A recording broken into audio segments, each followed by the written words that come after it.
The city of Lagos never truly sleeps. It hums with restless energy, a symphony of honking downfalls, murmuring tides, and the distant rhythm of Fuji beats drifting through the humid air. I have always been an observer, a silent witness to the endless stories unfolding in the heart of this city. Some are fleeting, like a gust of wind that barely stirs the dust before vanishing.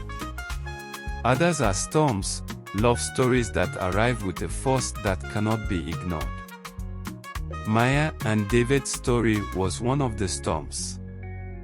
I saw them first in a small cafe on a tucked-away street in Victoria Island, one of those places where time seemed to slow. The wooden tables bore the marks of countless conversations, and the scent of fresh coffee lingered in the air like an old memory. Maya stood behind the counter, adjusting the strap of her apron, when their eyes met. I swear, at that moment, even the city held its breath. There was something in the way she looked at him, something familiar, like a melody half remembered in a dream. The usual, she asked, though it was his first time there. David should have questioned it, but he was already under her spell, reaching for the cup she handed him, filled exactly the way he liked it, caramel macchiato with an extra shot and a sprinkle of cinnamon. Just the way he always ordered. Lagos is not a city for slow love. It forces connections, and makes people rush into each other's lives like the tides crashing against the shores of Takwe Bay. Maya and David were no different. In the weeks that followed, I saw them everywhere. Walking hand in hand through Freedom Park, their laughter mingled with the voices of children playing. Watching the sunset at Onaru Beach, Maya's head resting against his shoulder, her fingers tracing invisible patterns on his palm. They spoke in the language of stolen glances and whispered confessions. She told him stories of her grandmother's eerie superstitions, of the whispers she sometimes heard in the dark. He told her about his childhood, about the loneliness that had followed him like a shadow. I watched them, knowing their love was deepening too fast. Knowing that in a city like Lagos, the universe has a way of pulling back what it gives too freely. The first sign came on the night of their first kiss. It had rained that evening. The streets were slick with water, reflecting the neon glow of signboards like liquid fire. They were returning from a late-night suya run and stopped by an eatery to wait for the heavy downpour. While in the eatery they leaned towards each other and kissed passionately. The moment their lips met, every single street light flickered and went out. A chilling gust of wind swept through the street, carrying a whisper in a language neither of them understood. Maya shivered in his arms. "That's never happened before," she murmured. But the way her fingers clutched his shirt told me she wasn't as surprised as she pretended to be. David should have left then. He should have questioned the shadows that clung to Maya's footsteps, the way mirrors no longer reflected her image. But love makes fools of us all.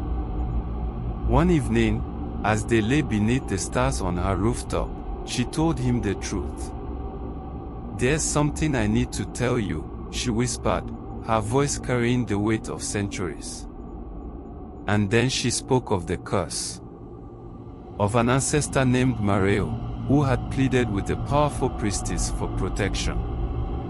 Of a deal struck in desperation, a bargain that demanded a terrible price. "Any firstborn daughter of our bloodline who finds true love," Maya said, her voice trembling, "will only have 1 year of happiness. After that, one of them must die." I watched David's face as she spoke, saw the war between reason and belief, and saw the moment he chose love over logic. "We'll find a way," he promised. But fate does not break for love. The days that followed were heavy with dread. David no longer walked alone. In the reflections of windows, in the corners of rooms, something watched him. Something patient. Waiting. Maya grew weaker. Her once radiant skin paled, and her laughter once effortless became rare. The darkness in their apartment thickened, whispering secrets in a language neither of them understood. Desperate, they sought answers. From the Babalawo of Oshodi to the old women selling herbs in Makoko, then the hidden priest of Ikorodu. They all said the same thing.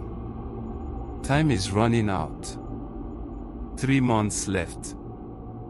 David could not and would not accept it. And so, one night, he went alone to Ije-Idi, the ancient village of Lagos, where legends said spirits walked among the living. He knelt before the shrine of Esu, the trickster god, and made his plea. Take me instead. The air turned thick, the room darkening as though the night itself had crept in. Out of the shadows, he stepped forward, a being neither man nor spirit, his smile as sharp as broken glass. You would trade your life for hers? He asked, amused. Yes. Esu chuckled. Very well. Maya got healed. The darkness lifted, the curse broken. But David was no longer the same. He had become something else, not dead, not alive. A guardian caught between worlds, bound to watch over her from the shadows. She leaves offerings for him now, bowls of coffee with cinnamon, letters filled with words he can never hold. And sometimes, when the veil between their words is thin, she sees him. Was it worth it? She asks.